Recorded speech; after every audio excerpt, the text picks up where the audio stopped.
jërë ngeen jëf mbokk ñi topp ci seen chaîne d'information xalaat TV ñu dikkaat ak yéen ci seen xët bi ñu jagleel wàllum wér-gi-yaram xalaat ci wér-gi-yaram comme ni ñu koy defee saa su nekk di ci ànd ak docteur Pape Meissa Ndao di waxtaanee lépp loo xam te ñeel na rek sunu wér-gi-yaram docteur maa ngi lay nuyu.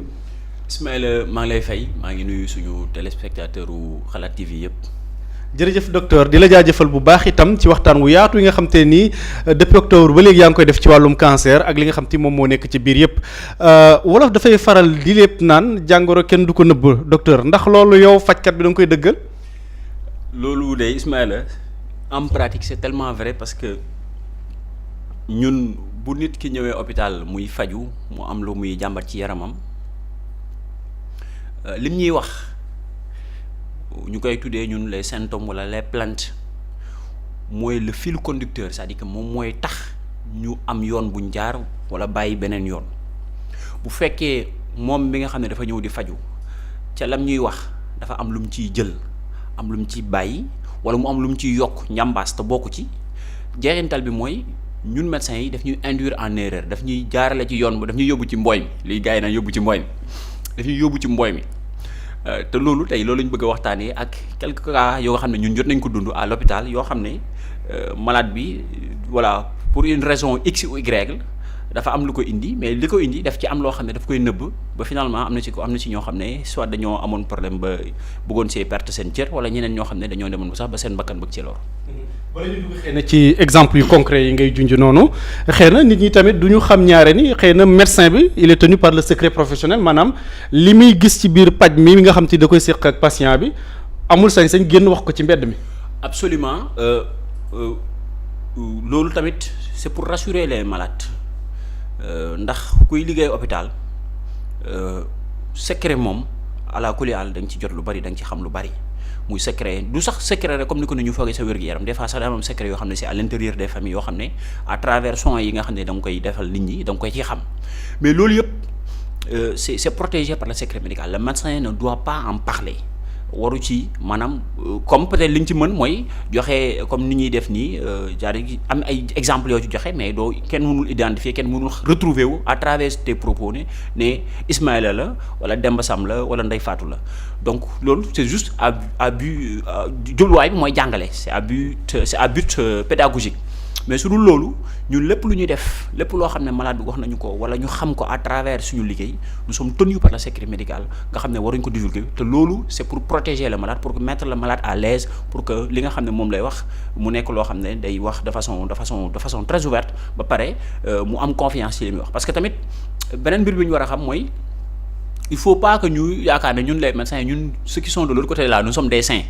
que ne peut-être yow li ngay jàpp ne boo ko waxee médecin bi dina am benn jugement ci yow peut-être que le médecin il fait pire que yow mais il n'est pas de l'autre côté c'est-à-dire qu'il n'est pas venu comme un soignant donc il ne faut pas penser que les médecins yi wala ñiy faj ñoo leen gën a vertueux ñoo leen gën a respecter ay lois wala ñoo leen gën a respecter nu mu tudd diine yu demee noonu déedéet nous sommes des individus comme tout le monde dañuy pécher dañuy fauter comme tout le monde donc il ne faut pas que malade bi di dugg dans cette ci kii woowu noonu bu ci duggee rek jafe-jafe bi day bari trop te dinañ joxe ay exemple ci loolu. ndax dinañuy faral di wax malade bi ñuy consulter laata ñuy tàmbali consultation bi xamal ko ni nag lépp lu xew fii nii suñu diggante la yem wala loo xam te ni daal benn règle boo xam te mu ngi fii tamit di ngeen ko respecter mais du ngeen àgg ci di ko yeggee malade bi itam. malheureusement en fait c'est une règle boo xam ne ñun xam nañ ko mais très souvent nag duñ koy expliquer malade bi parce que voilà conditions yi ñuy liggéeyee y a beaucoup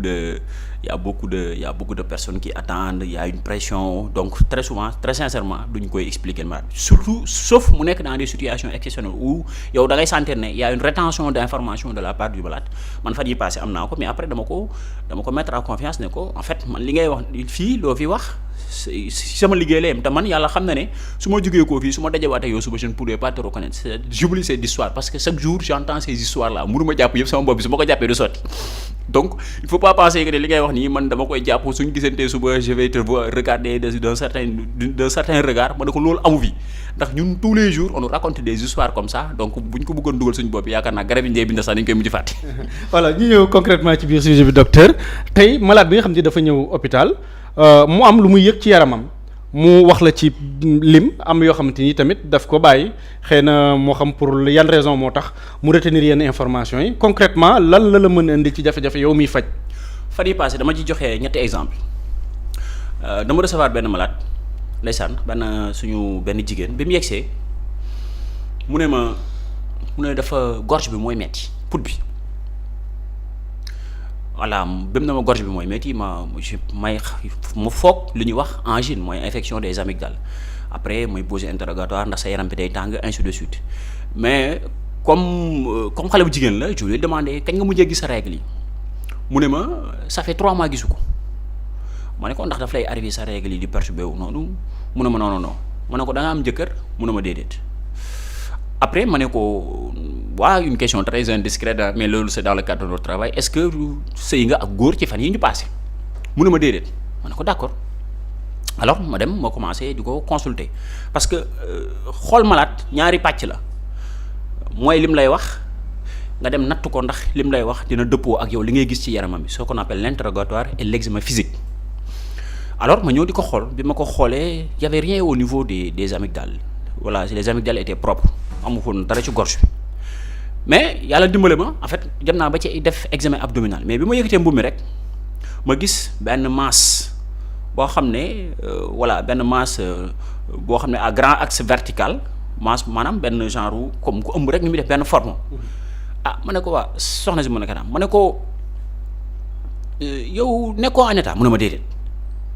ma ne ko man li ma gis nii jusqu'à preuve du contraire daa mel grossesse mu ne ma déedéet après j'ai tenté de la rassurer affaire yu demee noonu mais mu bañ ma ne ko mais en fait dis-moi la vérité parce que man lii nga may wax fii ça va se limiter entre nous man voilà xaw ma la ci Adama ak Awa donc ça va finir entre nous loolu c'est pas un problème donc mu taxaw fi mu taxaw ne ma non elle n'a rien du tout ma ne ko même soo ma waxul dara on le saura parce que dañuy def test wala boog ñu def échographie te dina ko wane malgré ça mu bañ après voilà ma bindal ko test grossesse bi ñuy def ci tour ndox bi mu def ko mu ñëw test bi positif c'est-à-dire que mu test bi wane nekk dafa nekk en état après je lui ai reposé la question est-ce que vous avez eu un rapport sexuel récemment mu ne ma oui ma ne ko oui vous êtes enceinte ça c'est boobu mooy premier exemple deuxième exemple bi mooy dafa am benn xale bu góor je pense ay 15 ans yoolam loolu xaw na yàgg sax bi mu ñëwee dañ koo yëkkati dañ koo téye parents mi ñu accompagner dañ ko yëkkati takk ci kaw lalu consultation bi mu ne tout le membre inférieur gauche tànk bi mooy metti alors ma ne ko fan mooy metti ci tànk bi mu ne ma tànk bi bay metti c'est-à-dire que de la hanche jusqu'aux orteils c'est-à-dire que li ko dalee ci pooj bi ci kaw ba ci tànk ba ci catu baaraam léppay metti man loolu xaw ma ça m'a paru un peu bizarre la ma ne ko da nga daanu wala ñu gàññe ci mu ne ma déedéet après ma jug du ko bu ko defal li ñuy wax examen physique xool ko mais tànk bi doo ko laal boo ko lalee laal mu yuuxu boo koy jege mu yuuxu mais ça m'a paru très bizarre léegi man li ma jot a xool mooy l'inspection à travers mon regard gisuma góom gisuma égratignure gisuma dara gisuma augmentation de volume li ñuy wax masse gisuma dara donc le membre inférieur boo ko xoolee ci gis ça a l'air normal boo ko comparé ak beneen membre y a rien du tout mais doo ko jege boo ko jegee mu yuuxu après ñu jël ko dugal ko ci biir defal ko benn garab tuuti perfusion pour wàññi métti bi mais malgré ça mu ñëwaatee mu ne la douleur persiste man nag mu jigéen damaa jaaxle ma ne waaw suñu malade bi moom finalement la mooy problème après ma ne léegi ko xam na laa def ma bindal ko rajo boo xam ne li ko dalee ci pooj bi ba ci catu baaraam laa ko demandé rajo en fait man moo dalee pratiquer médecine yi mosuma gis loolu en fait su dul peut-être les malades qui sont ce qu'on appelle les polytraumatisés ñi nga xam ne dañoo def accident nga xam ne dañuy bëri gaañu bu dul ñooñu malade buy ñëw nii nga defal ko rajo jëlee ko ci pooj bi ba ci catu baaraam mosuma ko def parce que en fait je n'avais aucune indication précise ci lan mooy problème am donc pour ne pas me perdre xaw ma lu ma war a def après ma demandé ko j'ai été le plus exhaustif possible maanaam ma demandé ko examen boo xam ne wóor na ma ne ala kulli aal bu amee benn problème dina ko wane mu def rajo bi mu defee rajo bi ndekkee malheureusement dafa am lu ñuy wax luxation de la hanche c'est-à-dire que yaxu pooj bi fi muy dugg ci bassin bi yax bi dafa génn sa cavité loolu la ñuy wax luxation ndekki xale bi loolu la am parce que tout simplement dafa am traumatisme daf ci daanu xawma dayoon football mu nëbb ko waxu ko ay parents ba pare mu am un déni nanguwul ko accepter loolu rien que le mot su ma waxoon traumatisme dama daanu wala yu demee noonu j'aurais pu penser à cela mais comme waxuma loolu en fait man ça m'a paru un peu très bizarre ñetteel bi nag boobu moo gën a terrible parce que kooku naroon na ci sax perte bakkanam xale bu jigéen bi dafa ñëw consultation bi mu ñëwee dañ ko teg ci chariot parce que dañ ne mënul dox day daanu biñ ko tegee ci chariot bi mu dugg ci bureau bi mu ngi amoon fa la famille ñu ngi ko accompagner alors ma ne leen lan mooy problème am elle parlait à peine, c'est-à-dire que boo ko posé mu ngi may dégg, elle est consciente bu ma ko posé question elle ne voulait pas répondre du tontu mais am na ku ma àndaloon kooku mooy sëgg ci nopp bi mu wax kooku répétel ma li muy wax ma ne ko waaw lan mooy problème am ñu ne ma biir bi mooy daw muy wëccu alors biir bi mooy daw mu wëcc mais bi ma ko xoolee fekk na tension bi dafa wàcc trop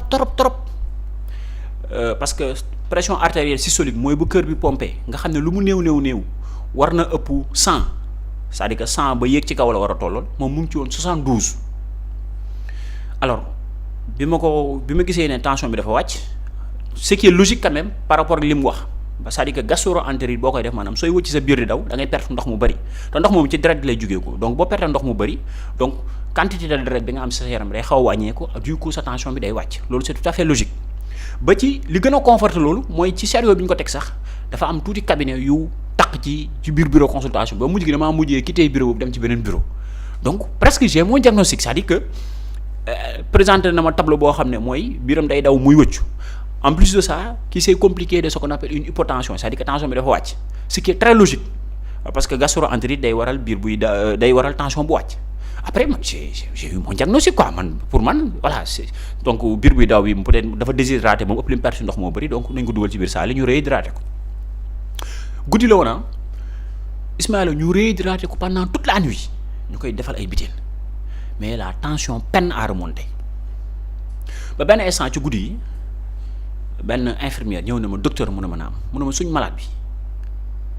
lal bi mu tëdd day saigner mu ne ko saigner mu ne ma waaw mu ne ko ah bon mu ne ma waaw alors ma jóg dem fekk ko ci bureau bi fekk ko fi mu tëdd laaj ko ne ko ndax kañ nga mujjee gis rek mu ne ma dama nekk nii di ko gis ah donc ma retourné waat dans mon bureau continuer di def sama consultation pendant toute la nuit tension bi 72 yi ñu amoon bi au départ li ci tegu rek mooy 78 lañ mujj am maanaam 80 mënuñ koo am ci guddi gi pendant toute la nuit on a continué ñu ngi koy perfuser di ko solo ndox mais la tension ne remonte pas ba ci fajar gi après ma defal ko dossier d'hospitalisation affaire demee noonu après man ma wàcc mais bi ma wàccee bi ma ñëwaatee le surlendemain boobu bi ma ñibbee sama kër yëpp man maa ngi am hantise est-ce que kii du décédé suñuy loxo parce que hypotension tension li muy yéeg yëpp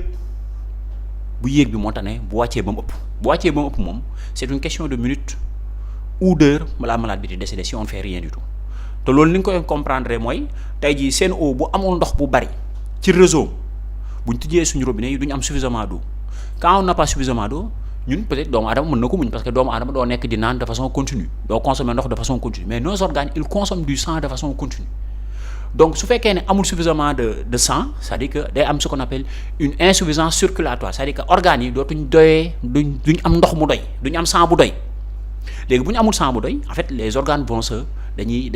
ischémie wu c'est-à-dire que dañuy dem ba commencer di souffrir à cause de ce manque de sang te bu yàggee li mu leen indi mooy nécrose c'est-à-dire que dañuy nëpp dañuy dee donc loolu waral hypotension gaaw a rey nit alors bi ma bindee dossier bi comme gisoon naa ko muy saigner par prudence ma ne xaaral ma demander ko rek échographie abdominopelvienne échographie biir bi ba ci pelvis bi ma ñëpp seetee sama collègue bi loolu laa ko njëkk a laaj parce que vraiment j'avais peur que rek mu décédé suñu loxo dama yegsi rek da ko waa mais doc mu ne ko naam ma ne ko mais patient bi ma fi bàyyi woon l'autre fois là comment ça s'est passé mu ne ma patient bi def na échographie et l'échographie a révélé que ne dafa nekkoon avortement la doon def donc nga gis Ismaïla en fait loolu benn information boobu ñu nëbboon ñu rek bakkanam naroon na ci perte parce que dès l'instant que def nañu avortement la démarche thérapeutique c'est-à-dire que nañ koy fajee ak ñun sax parce que ñun foofu noonu service bi ñu nekkoon y avait amutoon bilan amul dara en fait démarche diagnostique bi day changer comme démarche thérapeutique maanaam li ñu ko war a defal pour faj ko day changer complètement te loolu bu ñu waxutoon écho bi bu ñu ko wonutoon ñun foofu la ñuy nekk di colmater yàlla tere ba borom mën na ci décédé nga gis information benn baat bu ndaw boo xam ne daf ñu ko malade bi daf ko téye rek bakkanam xajoon na ci wala boo xale bi nga xamante ne dafa def luxation de la hanche le mot traumatisme maanaam dama doon gaañu dama doon fubal gaañu wala dañ ma buux ma daanu wala yu demee noonu la fekk mu nëbbuñu loolu rek ñun médecins yi dañuy nekk di wëri ji leneen parce que tout simplement dafa war a am logique entre yow li ngay wax ak ñun li ñuy retrouver ci sa yaram donc logique boobu noonu nag mu ngi déparé le fil conducteur li nga xam ne mooy ce qu'on appelle li ñuy wax moom mooy ñu orienté ñuy dem ñu jël benn direction wala ñu changer direction boobu jël beneen direction. xëy na daal war nañu am confiance kon ci fajkat yi wante tamit ñu xam ni bu ñu demee lépp lu ñu daal rek waruñu ci retenir dara daal lépp la ñu war a wax ci kanamu fajkat bi daal. non seulement war nañu wax lépp mais on doit être le plus précis possible mais ñu aussi ñu moytu exagération aussi am na ci malade yoo xam ne aussi dañuy exagérer c'est-à-dire que dafay feebar su ma doon classifier bi niveau 2 wala 3 mais mu yóbbu ko ba 20 genre FATSAB gi bu ñu feebaree 5 dinañ ko yóbbu ba 10 wala ba 100 loolu tamit dafay induire les soignants en erreur parce que am na ci feebar yoo xam ne l'intensité la sévérité des symptômes c'est corrélé ak la sévérité des lésions léegi nag bu fekkee da ngay aggraver trop tableau bi aussi da ngay en fait da ngay le soignant da nga koy mën a yóbbu ci erreur wala sax mu prioriser la c'est-à-dire que mu jiital la alors que en réalité yow en fait am na ñu la gënoon souffrant ñoo xamante ne ni ñoom la ñu waroon jiital avant yow ñu lay jiital donc pour dire que c'est-à-dire que il faut être cet équilibre là il faut donner des bonnes informations être le plus exhaustif possible mais jamais être dans l'exagération parce que exagération bi également dafay induire le soignant en erreur. jërëjëf docteur xam naa ma bàyyi la bu fekkee am na conseil boo xam te bëgg nga ko jox askan bi rek ci comportement yi ñu war a am bu ñu demee ci béréb bu fajukaay yi. donc conseil bi mooy di wax ne malheureusement entre le soignant et le soigné mënul bañ a am confiance mënul nekk parce que en fait li tax mënul bañ a am confiance mooy yow da ngay da ngay am wéradi sa wér-gu-yaram. yow tu es dans l'incapacité nga mën a gérer loolu sa bopp nga dem ci nit mu ne la simeekul nga simeeku jëlal garab bi nga war koo jël mais garab bi mu lay jox bu fekkee wóoluwoo ki la ko bindal yaa xëy doo ko jël mu jël ab bouteille ndox xawma lañ ci def wala leneen ñu mu la koy perfuser mais yaakaaruma ne di nga dem ci biti benn dembasaam ne la jël benn bouteille mu jaxase ko ne dama la koy perfuser sa sang bi nga koy nangu donc pour dire que en fait il nous faut un minimum de confiance entre ki nga xam ne dafa feebar ak ki nga xamante ne moom mooy faj.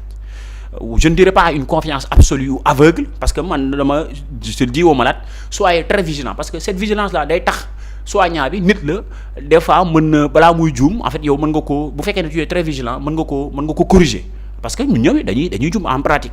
donc pour dire que il nous faut le minimum de confiance ce minimum de collaboration ou de partenariat loolu su amul on ne pourra pas soigner les gens parce que kii ñëw di faju si il n'a pas trop le choix te ñu nit aussi loolu la ñu jàng loolu la ñu xam on a besoin qu'on nous donne les bonnes informations pour que ñu mën ko utiliser à bon escient pour mën a régler ce problème. jërëjëf docteur xam naa ñu joxante dig daje beneen jotaay incha allah. merci Ismaïla merci suñu téléspectateurs xam naa ne ba beneen émission incha allah merci beaucoup. jërëjëf mu nekkoon docteur Pape Meissa Ndao moom la ñuy àndal saa su nekk ci xët bi ñu jagleel wàllum wér-gu-yaram nañ leen koy waxee saa su nekk rek bépp ponk boo xam te bëgg ngeen mu indi ci ay leeral waxtaane ko mën ngeen ko def ci commentaire yi di leen jaajëfal bu baax itam ci topp gi jërë ngeen jëf.